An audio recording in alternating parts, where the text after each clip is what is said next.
तर छात्रवृत्ती फेरीनंतर आज मुख्यमंत्री देवेंद्र फडणवीस हे जैनजींसोबत संवाद साधणार आहेत. खरं तर मोठ्या प्रमाणात व्यवस्था करण्यात आली आहे. बघा,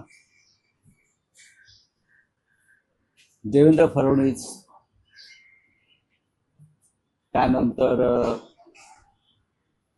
राज्याचे देशाचे प्रधानमंत्री नरेंद्र मोदी यांनी खरं म्हणजे कॉक्रोच जनता पार्टीचे जे सगळे संस्थापक आहेत, मग दिपके असतील, अभिजित दिपके किंवा त्यांचे सहकारी, या सगळ्यांचे फोटो आपल्या कार्यालयात लावायला पाहिजे. कारण ह्या लोकांमुळे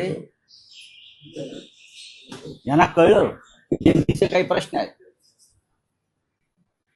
त्यातून जात आहेत. नीटचे पेपर फुटले आहेत, लक्ष घालत नव्हते. त्याच्यामुळे देवेंद्र फडणवीस यांनी आता जो कार्यक्रम करतायत, कुठे करतायत? हा ना, व्यासपीठावर अभिजित दिपके वगैरे सगळे तरुण लोक आहेत, आदित्य ठाकरे असे त्यांचे लावले पाहिजे. ह्यांच्यामुळे तुम्हाला हे सगळं सुस्त्याने करावं असं वाटतं. काल जैनजीचे एक मेळावा पुण्यात झाला, छात्रों की गुण. तेव्हा हेच मुख्यमंत्री असं म्हणतायत हा पेड इव्हेंट आहे. आज तुमचा काय? हा पेड इव्हेंट आहे म्हणताय तुम्ही. अपमान करताय मुलांचा, विद्यार्थ्यांचा, तरुणांचा, तरुणींचा. हा पेड इव्हेंट आहे.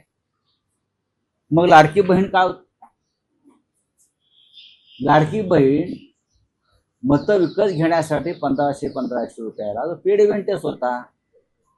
बिहारमध्ये 10,000 रुपये टाकले मोदींनी, हा पेड इव्हेंटच होता ना. भारतीय जनता पक्ष हाच एक पेड इव्हेंट आहे. स्वतः भारतीय जनता पक्ष संपूर्ण हा काय पक्ष नाही, हा एक पेड इव्हेंट आहे. हा पेड इव्हेंट, तो पेड इव्हेंट, तो पेड इव्हेंट. एक अत्यंत गंभीर प्रश्न आहे महाराष्ट्रामध्ये सध्या.